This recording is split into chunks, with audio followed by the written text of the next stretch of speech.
Picture the moment. Cameras rolling, notepads out, and Pep Guardiola is standing in front of the press, asked directly about Julian Alvarez, with Arsenal and Chelsea both being linked to his forward. Guardiola does not deny it. He does not wave it away. He simply says he has no news to give, that he is counting on Alvarez, and that whatever happens next will be decided together. He adds that when Alvarez is ready to return, he will hug him and congratulate him for the Copa America, for the Olympics, and then they will get back to work. That is not the response of a manager who feels secure about keeping his player. That is the response of a manager choosing his words carefully, because he knows the story will not simply disappear on its own. And it did not. Years on, that same name, Julian Alvarez, is back at the centre of Arsenal's transfer plans, except now the conversation has moved on entirely. It is no longer about pulling him away from Manchester City. It is about a live negotiation with Atletico Madrid, with Arsenal's ownership now involved directly, and with Barcelona still circling in the background. What started as a manager refusing to rule anything out has turned into one of the most consequential pursuits of Arsenal's entire summer. Here is what is genuinely at risk. If Arsenal misjudge this window, they could end up paying well over £200 million for 2 players alone, while still needing to raise funds by moving out squad members who no longer fit the plan. If they hesitate, rivals with deeper pockets or faster decision-making could simply take the players Arsenal have spent months building relationships with. And if the goalkeeping situation is not resolved cleanly, there is a real chance of an awkward, overcrowded position heading into the new season. Every single piece of information I'm about to walk you through connects to one central question. Can Arsenal actually complete the rebuild they want, at a price they are willing to pay, in the time they have left? Before I go further, if you want this kind of composed, fact-first breakdown of every Arsenal transfer story as it develops, make sure you are subscribed. I am not here to give you noise and speculation dressed up as certainty. I separate what is confirmed from what is still just talk, every single time. Now let's get into it. I want to take you through 12 separate pieces of information that have emerged in the last day or so. I will give you what was reported, and then I will give you my own read on what it actually means for Arsenal. Christos Tzolis has told Arsenal he wants the move. The information here is that Solis has informed Arsenal directly that he wants to join, and that talks between the two clubs are expected to speed up. The fee being discussed sits between £30 million and £35 million, depending on how the deal is structured. Club Brugge are said to be willing to do business this summer. Crucially, this move is being kept entirely separate from Arsenal's interest in Morgan Rogers. My take on this is simple. When a player tells a buying club directly that he wants the move, before the two clubs have even sat down together, that usually means his side of the negotiation is already finished. The only thing left to sort out is the number between the two boardrooms. A gap of £5 million in the reported fee suggests Arsenal already have a rough target price in mind, and Brugge have their own floor. That is a gap that gets closed quickly when both sides actually want the deal done. The fact that this is being firmly separated from the Rodgers pursuit tells me Arsenal are not treating this as an either-or situation. They appear to be building multiple attacking options at once, not choosing between them. Julian Alvarez described as a dream target. The word being used here is significant. Alvarez is being called a dream target for Arsenal, with the suggestion that he will assess his options once his involvement in the World Cup finishes. There is also a reminder that Barcelona have remained in contact with him throughout this process. When you hear the phrase dream target, that is not the language used for a player who is merely available. That is the language used for a player Arsenal have wanted for a long time but have never quite been able to reach. The fact that Barcelona are still in the picture tells me this is not a straightforward negotiation. Arsenal are not just competing with a selling club's valuation, they are competing with another elite suitor for the same player. That changes the entire dynamic. It means speed and conviction matter just as much as the size of the offer. Gimmeas offered as a make-weight in Alvarez talks. This is one of the more eyebrow-raising pieces of information. It is claimed that Arsenal explored the idea of offering Victor Gimmeas as a make-weight to help bring down the cost of signing Alvarez during the earliest stage of talks with Atletico Madrid. At the same time, it is stressed that Arsenal's interest in Morgan Rogers remains active, and any deal for Alvarez would be treated as a separate transaction entirely. This tells me two things. First, Arsenal know that a straight cash offer for Alvarez may not be enough, or may not represent value for money on its own, which is why a player exchange was even considered. Second, using Gimmeas as part of that conversation suggests his long-term role in the squad may not be entirely settled, at least not to the point where he is considered completely untouchable in negotiations. That is worth watching closely as the summer progresses. Concerns raised about key Arsenal players at the World Cup. The information here focuses on player form and fitness, heading toward a major international fixture. Bukayo Saka and Declan Rice have been below their best physically and in terms of form while playing for England. Gabriel struggled in a game for Brazil. William Saliba has now dropped out, and there are real doubts about whether his injury will heal in time for the World Cup final at the end of the week. From a purely club perspective, this is the kind of update that should concern any Arsenal supporter, regardless of how it affects the transfer market. These are 4 players central to how Arsenal set up defensively and in midfield. A tournament like the World Cup takes an enormous physical toll, and returning from it below full fitness, or carrying a fresh injury in Saliba's case, has direct consequences for pre-season planning. If Saliba is not fully healed by the time he reports back to Arsenal, that timeline could easily bleed into the opening weeks of the new Premier League season. Norgard wants to stay. Nothing serious on Jesus from Fenerbahce. 2 separate pieces of information here. Christian Norgard is said to want to remain in London for at least 1 more season, despite interest from clubs in the United Arab Emirates. Meanwhile, contacts at Fenerbahce have indicated there is nothing serious currently happening regarding Gabriel Jesus. The Norgard update is a straightforward one. A player expressing a desire to stay, even with interest from elsewhere, generally means Arsenal do not need to rush into a decision on his future. The Fenerbahce angle on Jesus is more interesting when you place it next to what comes later in this breakdown, because it directly contradicts other reporting suggesting Arsenal are actively trying to sell him. When 2 sources disagree like this, the safest conclusion is that the situation is fluid and not yet resolved in either direction. Gimmeas linked to Arsenal's pursuit of Alvarez, described as gossip. This is presented explicitly as part of a general gossip roundup, reinforcing the idea that Gimmeas could play some role in how Arsenal's move for Alvarez eventually takes shape. I want to be clear with you here. This is labelled as gossip, not as confirmed reporting. It lines up with what was suggested earlier about a possible Makeweight scenario, so there is at least some consistency across multiple sources. But consistency between rumours is not the same as confirmation. I am flagging this as speculation, and you should treat it that way too. A roundup covering Alvarez, Guimaraes, Rodgers, Solis, and outgoing transfers. This is a summary post pointing toward a larger update, but it does contain one detail worth pulling out on its own. It states that every point from a previous update on Alvarez still remains true, that Arteta views Alvarez as a major, transformational signing, and that there are now direct, fresh contacts between Arsenal's ownership and Atletico Madrid regarding a possible transfer, though a gap in the valuation of the player still exists. The word transformational is doing a lot of work here. That is not a squad depth signing. That is being described as a signing that changes the identity of the team.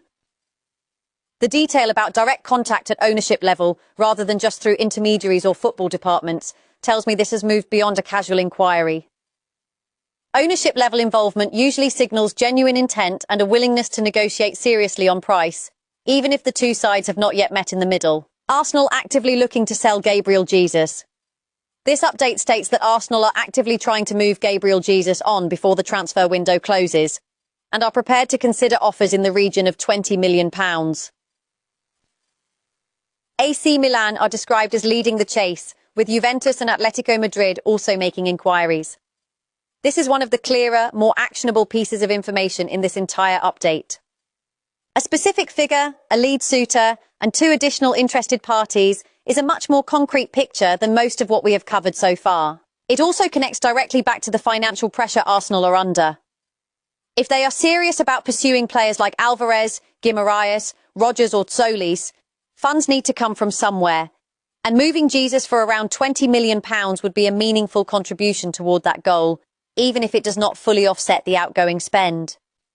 Crystal Palace interested in signing Christian Norgard. This states that Crystal Palace have interest in signing Norgard, whose future is uncertain after a limited role under Arteta last season. Arsenal are said to be willing to listen to offers, although Norgard has not made a final decision. Notice how this contrasts with what we covered earlier, where Norgard was described as wanting to stay for at least another season. This is a good example of why I always separate reporting from certainty.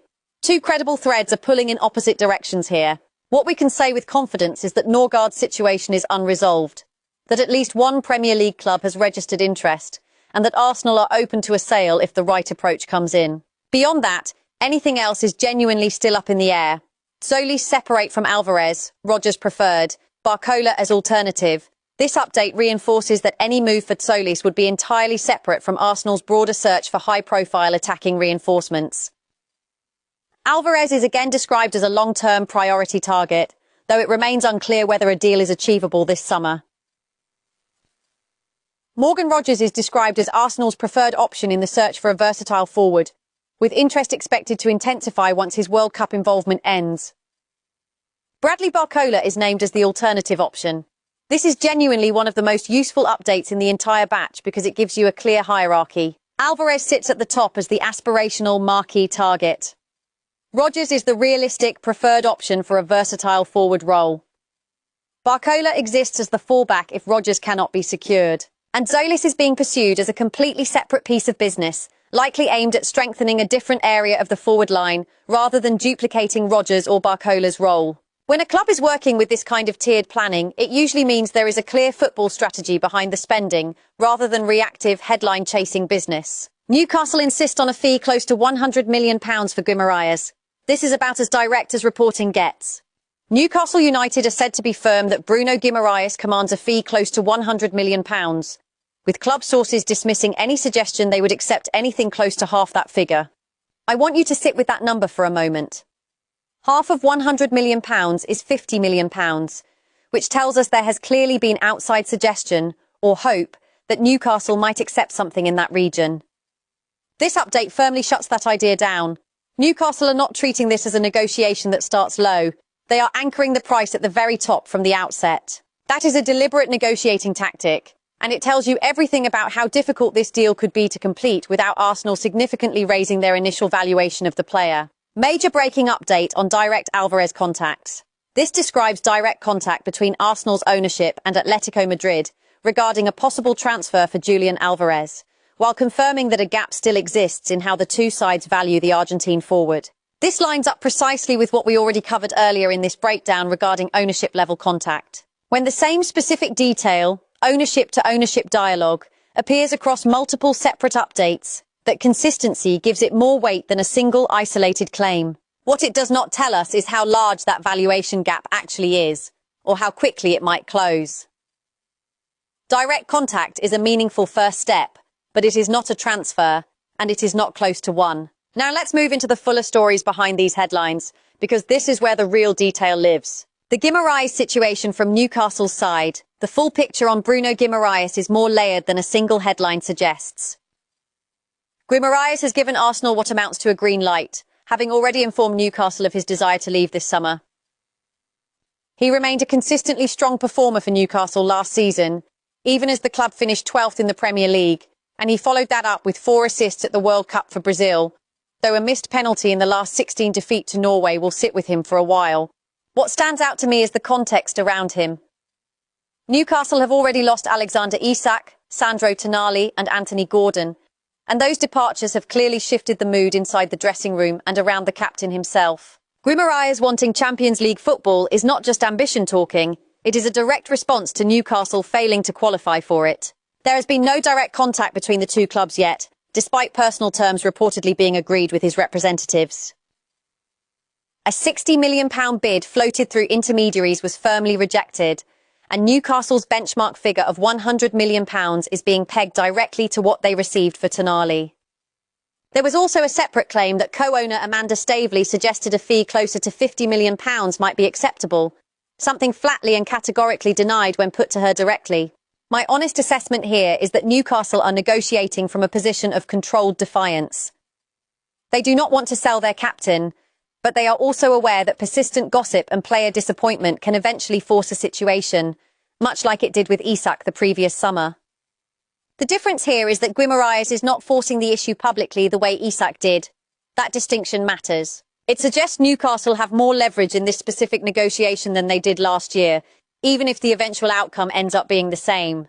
Kepa Arrizabalaga's uncertain future. The situation with Kepa Arrizabalaga is a quieter story, but an important one for squad planning.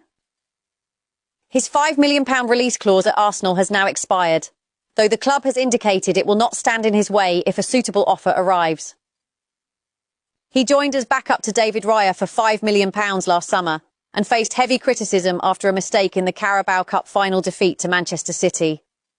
He also started, without being directly at fault for any goals, in an FA Cup exit to a championship side.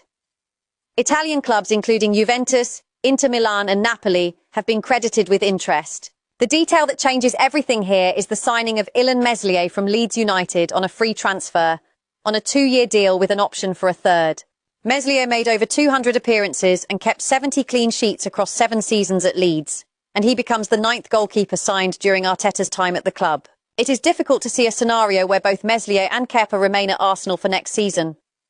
Only one of them can realistically serve as the primary backup to Raya, and Arsenal have just committed to Meslier for that exact role. That, more than the expired release clause, is the real signal here. Kepa's Arsenal career appears to be entering its final chapter, and the interest from Serie A gives him a realistic route away. Historical context on Alvarez' interest. This piece captures an earlier period of interest in Julian Alvarez, when he was still playing under Pep Guardiola, who publicly stated he was counting on him and had no fresh news to share regarding his future at that time. There was also public backing from former Arsenal defender William Saliba, who argued Alvarez could take the club to what he described as the next level, pointing to his World Cup, Copa America, Premier League and Champions League winning pedigree. I want to be precise with you here because the timeline matters enormously. This reflects an earlier stage in Alvarez's career and an earlier round of speculation, well before the more recent developments involving Atletico Madrid and Barcelona that we have already covered in this video.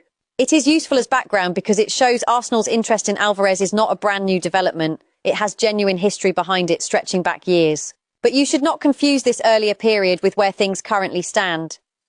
The active present-day interest now involves ownership-to-ownership contact with Atletico Madrid, not Manchester City, and that is the version of this story that actually matters for this summer's business. The £238.2 million picture. This final piece pulls the entire market into focus, and it is arguably the most important context of everything we have discussed today. Tottenham Hotspur have already spent £185 million on Sandro Tonali and Matheus Fernandes combined. Manchester City have paid £116 million for Elliot Anderson.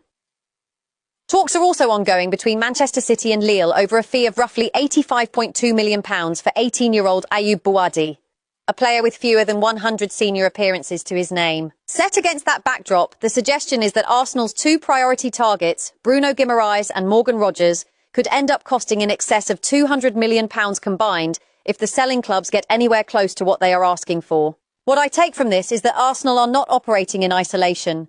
The entire market has been inflated by aggressive spending from direct rivals, and that inflation directly affects what Newcastle and Aston Villa believe they can demand for their own players. Arsenal are described as willing to spend significantly, but reluctant to simply abandon their own internal valuations of players. That is a sensible, disciplined stance on paper, but the uncomfortable reality is that discipline can cost you the player if a rival is willing to simply pay what is being asked. If Arsenal hold their valuation too rigidly, while Newcastle, Aston Villa and others watch neighbouring clubs pay whatever it takes, there is a genuine risk that Arsenal end up either overpaying anyway just to get deals done, or missing out on their top choices entirely and having to pivot toward the alternatives we outlined earlier in this breakdown. Before I bring this to a close, I want to briefly connect a few of these threads together, because on their own, each update only tells you a fragment of the picture. The Jesus sale interest and the Norgard listening stance are not isolated squad decisions. They are almost certainly linked to the financial planning required to fund a move for Guimaraes, Rogers or Alvarez. £20 million for Jesus and a potential fee for Norgard would not come close to covering a £100 million demand from Newcastle on their own. But combined with the club's broader summer budget, they represent exactly the kind of incremental fundraising clubs rely on when chasing multiple marquee names at once. Similarly, the repeated appearance of ownership-level contact in the Alvarez story, mentioned independently across separate updates, tells me this is not a fringe rumour being recycled for attention. It is a genuine, active negotiation, even if the gap in valuation means it may not conclude quickly.